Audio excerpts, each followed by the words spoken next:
Student leaders, welcome to tonight's masterclass. My name is McKinley. I am a program assistant here with the Canadian Student Leadership Association.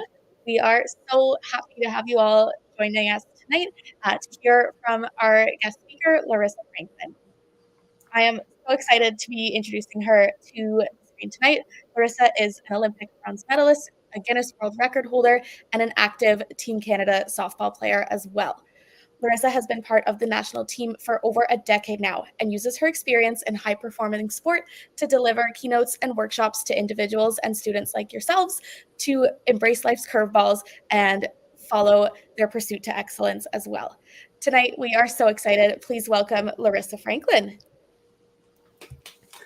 Hello, good morning, good afternoon, good evening, wherever you're at, or if you're watching this maybe later. I'm so excited to be able to talk to you all tonight about managing pressure and expectations. So before we get going, I want to ask all of you to join me for a quick activity. So what I want to ask is you grab something close by, maybe a ball. I have balls laying around everywhere. A pen, your phone, anything that's kind of small that can fit in your hand that's close by. Grab that object. And I want to ask you to just put it in your hand and take a look at that object. Okay, and then take a look upwards, whatever's above you, a ceiling. I don't know what else would be above you other than a ceiling. Maybe you're outside looking up at the sky. However, we are in the middle of winter here in Canada. So what I want you to answer is, how many times do you think you could throw this object up in the air as high as you can and catch it in a row without dropping it? How many times do you think you could throw this object in the air without dropping it? Now, I want you to answer this question. Think about it for yourself. Is it 0? Is it 1 to 19? Is it 20 to 49 or 50 or more? Think about what you think that number could be. Just pick something out. Now, what I want to ask you is, how did you decide on that number? How did you decide that maybe your number was, I could throw this up and down 20 times? Now, I would bet that every single person answered that all over the board. Someone might have said 1, someone might have said infinity. I'm never dropping this. And that's because our experiences impact our expectations.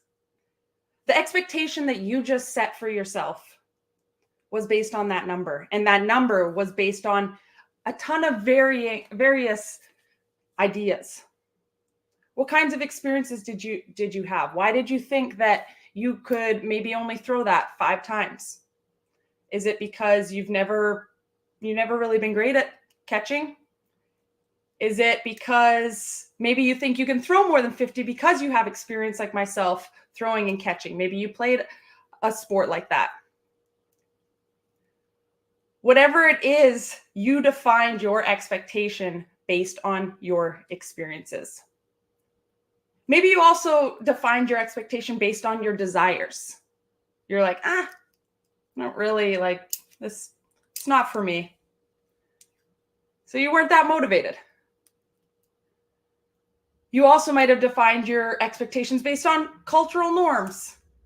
Maybe you were like, 5 seems like the right number, but in your head, you're like, oh, I should answer more because I should be better at this than I am. All of you set an expectation for yourself that differs from everybody else. And that's the way we set our expectations in our day-to-day, based off of our experiences, our desires, our norms, and other people's opinions. I feel very passionately about this topic because as a high-performance athlete, I have pushed my mind and my body to the limits. I've strived for more over and over and over again. and I haven't always achieved it. So back in 2019, we were preparing for the Olympic Games, and we were playing in this tournament called the Canada Cup. The Canada Cup, it's in British Columbia. It's a 10-day tournament filled with tons of teams, lots of people, and most importantly, food trucks everywhere. Now, how many of you have been to the fair and you've watched the mini donut batter drop out of the machine, go down the oil trough, into the fryer to be flipped into the cooling tray and absolutely smothered by cinnamon sugar? It's my favorite food truck. And the best part is, if you hit a home run, you get a free bag of mini donuts. Hit a grand slam, and it's free mini donuts for the entire team. This concludes my masterclass on how to be a good teammate. I love this tournament, though. And in 2019, we were using the tournament as a dress rehearsal because in 1 month's time, we would return to that exact same field and fight for an opportunity to qualify Team Canada for the Olympics. However, I was in a fight of my own, a fight against my mindset. I was irritable, frustrated with myself, short-tempered. I was saying things to my teammates that I otherwise wouldn't have said, and I really couldn't explain how I was feeling. I had done everything right to prepare for this moment. I was ready. I did not skip a beat in all of my preparation. But I didn't feel like I expected to feel. I mustered up the courage to approach our mental performance coach. And between games one day, we sat on one of those metal benches in the outfield, the kind that are cold when it's cold and burning hot when it's hot out. And as I sat out there, I tried to explain everything I was feeling. And she looked at me and she said, when people go to university, they work for 4 years. 4 years, and they're stressing over exams. They're thinking, I should have more friends. I should have better grades. I should have graduated by now. They put so much pressure on themselves to meet these expectations and the expectations of other people that they can't meet the expectations of themselves. But then the day comes and they graduate. You graduate and you're walking across stage and the music's playing and you look up at your family and give them a wave. And then you smile for the camera, take your picture, get handed your diploma. And then as you walk up the stage and you go home, you look at that diploma and you feel relief, but all you can think is, now what? This is it? I thought it would feel different. All of those nights where I was worried sick about what people thought of me, I was worried sick about what my test was going to be, if I was going to get into the next program I want to get into. All of those long days of studying, all of the things I missed out on because I was so focused on my goal. And I'm here, but I feel very unsatisfied. And I realized in this moment, as my mental performance coach told me this story,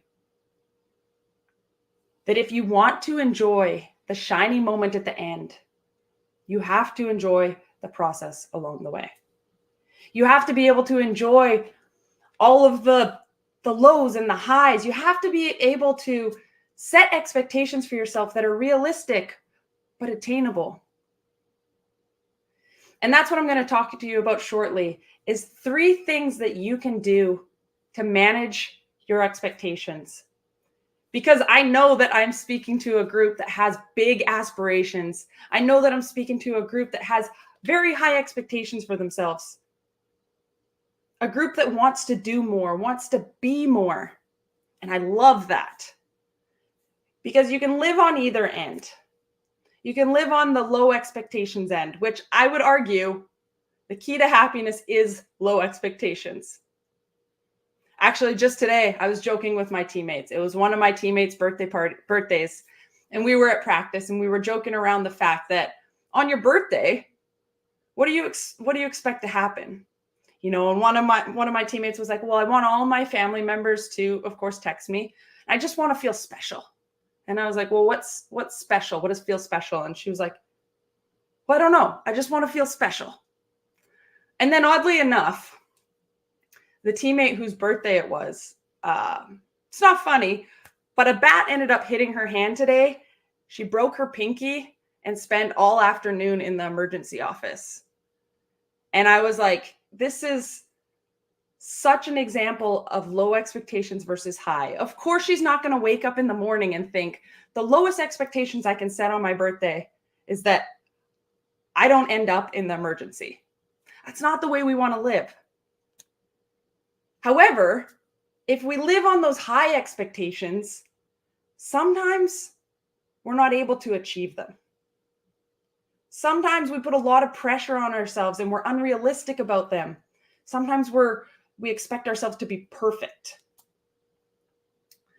I know that when I went through that burnout, one of the things that I had to do, I immediately did after. I said to my teammates, I was like, after every single game, I'm going to tell you 3 positives.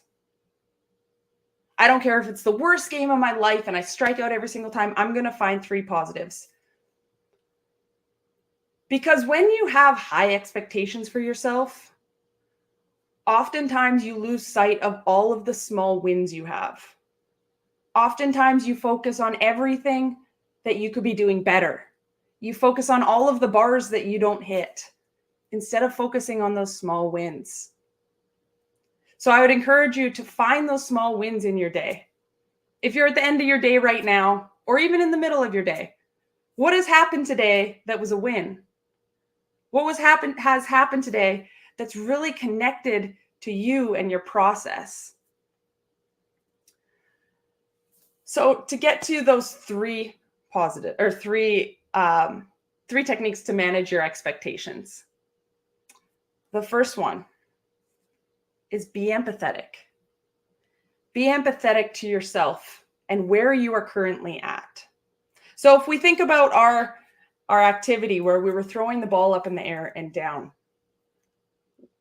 when you said your number, how did you talk to yourself? Did you say to yourself, well, I don't know, I picked this pen that's going to be very difficult to catch. I'm not that good at catching. Or maybe you picked your phone and you're like, ooh, like I don't really want to drop this phone. Be empathetic towards where you're currently at, what your situation is, because things like this will change. Your variables will change. But we want to meet ourselves where we're at. And I think this piece is so important as a leader. Not only should we give ourselves grace, but if you can look at the people that you're surrounded by and you can see them for where they are at, you can be more understanding and more empathetic to them. This is going to allow you to lead them so much better by meeting them where they are at, not where you think they should be. Number 2, be realistic. Be realistic about your expectations. I put so much pressure on myself to be perfect as we prepared for the Olympics. And I'm telling you, I did everything right. I would run on the treadmill and I would visualize every single part of the game. I'd visualize my pre-at-bat routine. I'd visualize us winning. I'd visualize my parents in the stands, every single aspect. And then I would run shuttle runs back and forth. And I would tell myself, if I don't get this in under a minute, I'm not going to the Olympics. It seems healthy. However, it forced me to start to talk in this language of, I should be faster. I should be able to perform. I started to use this word should over and over and over again. And one of my favorite quotes I ever heard was, it is what it is, not what it should be. So often we think that we should be a certain way. And I want to encourage you to pay attention as you move forward. How often are you using the word should? How often do you use that to label and set your expectations around what you should be doing? So number 2, be realistic. Be realistic about what your expectations are. You don't have to be perfect. Number 3, control what's in your control. You are on your own individual journey, and there are going to be so many people that project how they think you should operate on this journey. There are going to be so many people that chime in and say that you should be on a path, on a different path than what you want to be on. But only you know, and only you can feel what the right path is for you. So the best thing that we can do is be aware of the fact that there's going to be all these external factors that try to play in. And stay focused on what you internally can control in your pursuit. So everyone I talk to, I like to leave with this story. And we just went over the three techniques to managing expectations. Number 1, be empathetic to yourself and to others. Number 2, be realistic. And number 3, control what you can.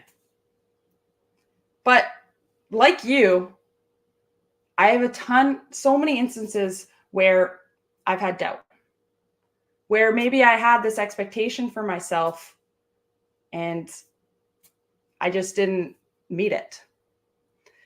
Going into the Olympics, we were what's called staged in a location, another city outside of Tokyo. It was called Anjo. And this was where we did our preparation and our training, where we kind of got our feet under us when we got to Japan. And we were only a couple days out from getting on a bus and driving to the Olympic Village in Tokyo. And I remember sitting in my room after practice one day. We're running out of time. And I absolutely broke down. Because when you have this dream for your whole life, you expect to feel at the top of your game. And instead, I felt at the bottom. I was doubting my ability. I wanted everything to be clicking, and it wasn't. I thought that I should be ready to go. I had prepared so much for this, but it just wasn't the case. So I did the thing that I always do when I don't feel 100% with my swing. I asked my coach if we could go to the field and get some extra reps. Fortunately, he said he would try to figure it out. But the logistics of trying to get to the field in the middle of COVID were complicated. We weren't allowed to leave our hotel floor without being escorted down the elevator. We weren't allowed to go to any other locations unless they were approved by people. We couldn't just take transportation in Japan. We had to have it organized. But somehow my coach managed to pull all of this off. He got the logistics in place, and together we went to the field and I got some extra swings. When we got back to the hotel, it was all I needed. I felt so much better, or so I thought. I received a text from my coach and it said, "Frankie, your determination to figuring things out is evident. Just remember, you have all it takes." You have all it takes. My coach doesn't realize the impact that he had on me that day. Even though those reps gave me a little bit more confidence, that message from him gave me even more. Because what those 3 words said was I had everything inside of me to do what I wanted to do. No matter what my expectations for myself were in that moment, I was capable. And I realized in that moment that even in those times of doubt, you're not that far away from having everything that you need to move forward. Whether you feel immense pressure from the expectations that are barreling down, you have done something to be in the position that you are in. Whether you feel like the odds are against you, You've done everything and you have everything inside you to do what you want. And that's why this is upside down. Because it doesn't matter what anybody thinks. It matters what I think. It matters what you think. It matters if you set your own expectations.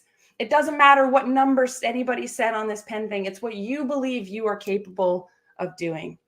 And so often we look outside of ourselves, we look to other people, we look to our experiences and what other people are doing to set our expectations. But you have it all inside of you. So set your own expectations, control what you can, be empathetic to yourself, to those around you. And don't forget that I believe you have all it takes. I'm so excited for y'all to be on this journey to getting your certification. Thank you for joining me for this masterclass. And just remember, expectations are a part of life. And I'm looking forward to thank you so much for joining me tonight. All right, Larissa, thank you so much for that little talk there. That was incredible. And I know so many of our audience members are going to be able to relate to all the messages and things that you had to tell us by all means. I know when you talked about the university journey and now what, I related pretty hard to that one. But yeah, if it's okay with you, we did have some questions come in. So if you have a moment, I think there's about 4 that we would love to ask you and get your take on. First one, just because we're curious. Before this one, we want to know, what's the summer looking like for you? We know you're still actively on Team Canada. Are the Olympics in question? Is there going to be a journey to Paris sometime soon? Yeah, no, that's a totally fair question. Actually, softball's on an interesting roller coaster ride. We're not in the 2024 Olympics. Like, our sport isn't in. So we were in the 2008 Olympics, and then we were taken out of 2012, 2016. We were back in 2020, and now we're back out. So, oh my goodness. Okay. We're on this roller coaster. Yeah, talk about expectations. You really can't have many. Wow. Yeah. And then, oh my goodness. Yeah, so we have the World Championship still coming up this year. So still a big tournament for us. Exciting. Oh, we'll be cheering you on. Okay. On to some more deep questions now here. So this first one that came in, it's on the screen for you as well. But we know that now is a really kind of pivotal time for women in sports, and I'm sure you can absolutely relate. So how does that play a role when it comes to managing your expectations that way and some of the barriers that are in place? Yeah, I think it's that it really does fall back to those 3 things I said. One is the be empathetic piece. And I heard Billie Jean King speak once, and one thing really, really stuck with me. So I'm going to quote her here. She said that women's sports are in their infancy. And I loved that, because it wasn't trying to make women's sports something that they're not. It was just taking women's sports where they're at right now. And that's kind of that be empathetic piece of just like, where are you and where are we right now? And then how can we continue to build on top of that, instead of setting this like ginormous expectation that like we need to be on TV and we need to be, making equal pay. Like, everything is kind of those baby steps for us. Oh, yeah, I love that take. That's not something I've heard before, but it makes so much sense, right? And it also speaks to the fact that there's so much room to grow. I think that's great. So, right along that theme of empathy, we really loved that. And we want to hear a little bit more about some of the strategies you implement on like the day-to-day when it comes to keeping empathy and, reality at the forefront when it comes to your expectations. So what does that look like in your daily life now? Yeah, I can tell you what my morning routine looks like right now, because I think it does really touch on this. And my morning routine often switches. So I do give myself that grace that, some things work for a while and then you kind of have to abandon them and bring something else in. But right now, what's working for me is I wake up and I start every single day with a meditation. I meditate every single day, and it allows me to just kind of center myself. The first thing that I'm doing is making time for me, making time to get my brain and my body ready.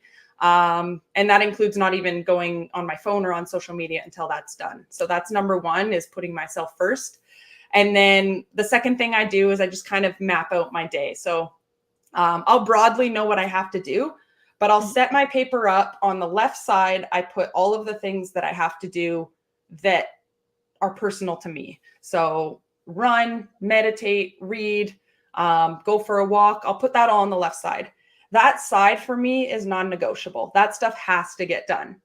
And then on the right side, I'll put all of my tasks, whatever it is, prepare for a presentation, reply to some emails, like all of those things that we think are important, but like they will get done.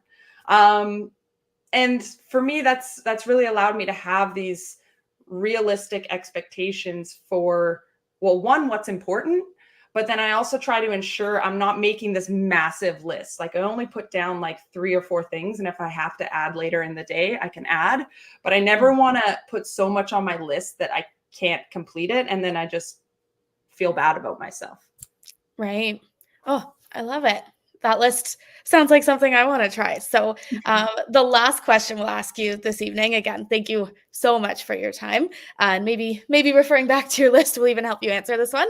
But you talked about your strategy with your performance coach about, coming up with 3 positives or 3 wins after every game. So to end things on kind of a fun note here, we want to hear about what your 3 wins are for today, now that it's almost over. I love it.